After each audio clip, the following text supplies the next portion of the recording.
Joanna ang pinuno, may pusong totoo. Nangunguna sa kanyang mga kapatid, may determinasyon at katatagan.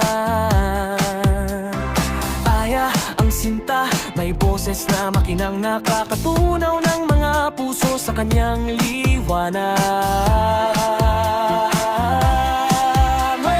Gwen, ang tahimik at kakaiba, may karisma na pambihira, nagpapangiti sa kanyang mapaglarong alindo.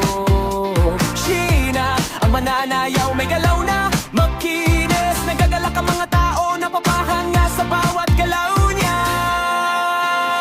Colette, ang alas ng grupo, may ugali na matapang, tagapagtanggol at tagapagprotekta. Ang daming talento, pwedeng maging guro at hurado. Mika, ang malikaing, may pusong dalisay, naghahabi ng mahika sa kanyang sining at kahali-halina. Stacy, ang masayahin na prinsesa, may enerhiya na mataas, nagpapakalat ng positibong presensya tulad ng isang paru-paro. Maloy, ang kaibig-ibig, mangiti na kakahalina, nakakabihat na mga puso sa kanyang banayad na presensya. Sa perlas ng silangan, kung saan isinilang ang walong bituin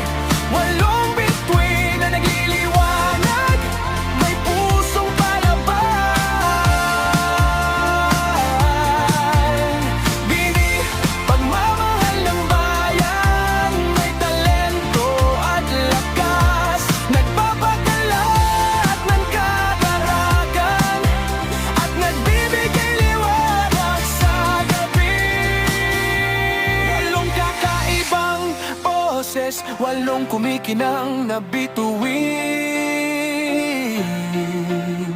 Bini, ang grupong ng kababaihan ng bayan, patungo sa malayo, sa kanilang matibay na samahan at talento. Aabot sila sa tuktok, isang simponiya ng mga pangarap, kung saan matatagpuan ang pag-ibig at musika.